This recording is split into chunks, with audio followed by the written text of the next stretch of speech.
In this video, the second of a three-part showdown between Claude 3 and ChatGPT 4 is going to cover a special kind of task.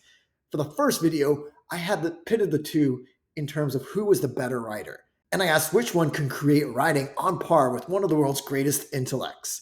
Claude 3 ended up winning that one. So right now, ChatGPT 4 is falling behind. So what do we have in store for today? We have a showdown to see who is the better business consultant. We're talking big five level, super expert in the palm of your hand.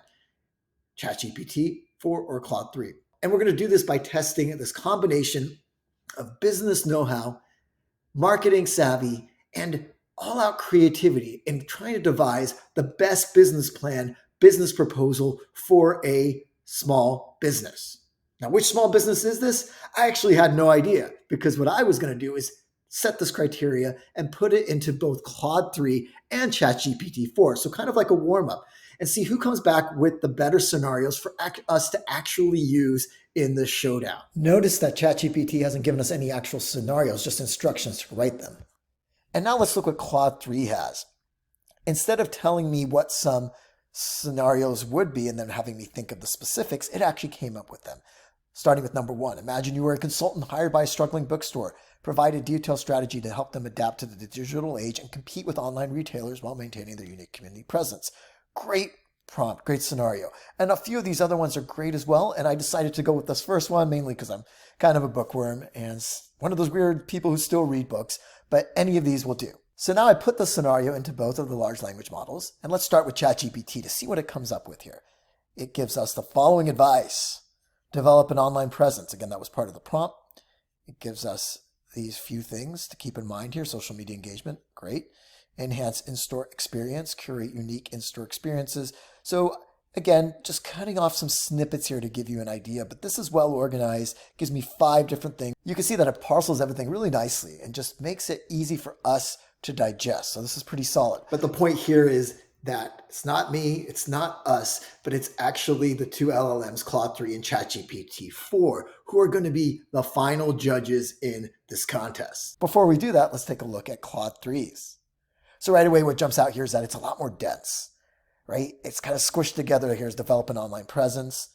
A, do this, B, do this, but you really have to kind of wade through everything. Oh, look, there's a C. See, I didn't even see that at first. It's not easy on the eyes. Scrolling down a little bit here, all the way to 6, you can see that it also offers quite a bit of advice, but again, not in a way that is digestible. But again, the key here is what did the LLMs, these two LLMs, think of the output? So I'm going to do a double blind test, or actually just a blind test because I know which one is which. So in this case, we're going to feed both Claude 3, the two outputs, one from ChatGPT, one from Claude 3, and then vice versa, do the same thing with ChatGPT. And this will tell us who the winner is. So here it is. This is me asking a new prompt. Let's say it turns out the strategy reading right here wasn't creative enough because of a neighboring bookstore had the same tactics. I'm looking for a more out-of-the-box approach. Now we can see what the LLMs, what ChatGPT and Claude 3 can do with that. So this is the out-of-the-box approach, cultivating augmented reality. Again, omitting a few of these, but just to give you a taste of this. Gamify the reading experience, embrace the maker movement, DIY publishing, create a bookstore cafe hybrid with a twist. These are great. And again, this jumps out at me because it's easy to digest. It's easy on the eye. Claude 3, by contrast, kind of lumps things again together. It's a simple organization thing. Now, does this really speak to the ideas here? No, but I think it's hard for us users to really want to come back here and parse everything, even if these ideas are better. So that's definitely a knock against Claude 3.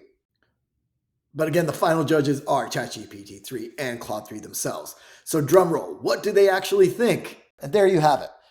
Output 1 is, again, Claude 3, and this is ChatGPT ranking Claude 3. So Claude 3's output, both the first one and the out of the box, get an 8 out of 10. Drum roll 4. And the next one is ChatGPT's output, where it gets a 9 out of 10. It actually outdoes Claude. Now you might be thinking, okay, this is just because ChatGPT is ranking its own output. It must somehow know about this, so this can't really be fair. This is what Claude 3 has to say. it gives output 1, which is itself an 8 out of 10. So that is exactly what ChatGPT gave it. Now let's look at output 2, or ChatGPT's 2 outputs. And according to Claude 3, scrolling down just a little bit, it gets 9 out of 10. So ChatGPT scored the exact same across both large language models, and that is a 9.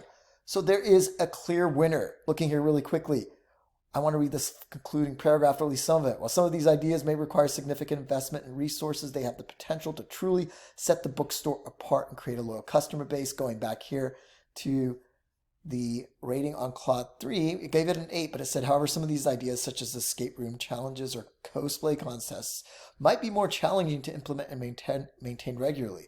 The output could have also expanded on how these experiences can be translated in the bookstore's online presence. Now, I read this because when I read the 9 out of 10, it seemed consistent with that score. But when I read this 8 out of 10, it seems like we're kind of in 7-ish territory right here, maybe even 6.5 or so. So you can see that even Claude 3 ranks ChatGPT's own output beyond its own. So now that we have a clear winner for this specific showdown in ChatGPT 4, what does that mean? Does that mean you should only use that large language model for a specific use case and cancel your subscription to the other one? Well, I don't think it does at all. In fact, I think this speaks to the fact that both of these large language models tend to be better at different things. But there's also a more subtle layer here, an extra kind of boost going on. It's not using one or the other, but it's using both in conjunction at the same time, as we did in this actual video. That is going to give you the best output and also the most output. So you can see which ideas ChatGPT has, you can see what ideas Claude 3 has. Then you can feed them into the other large language model and rate both of those and just see what kind of quality output you're getting. And this really just one-ups the whole prompt engineering, the whole ChatGPT game. So there you have it. And stay tuned for the third showdown coming soon.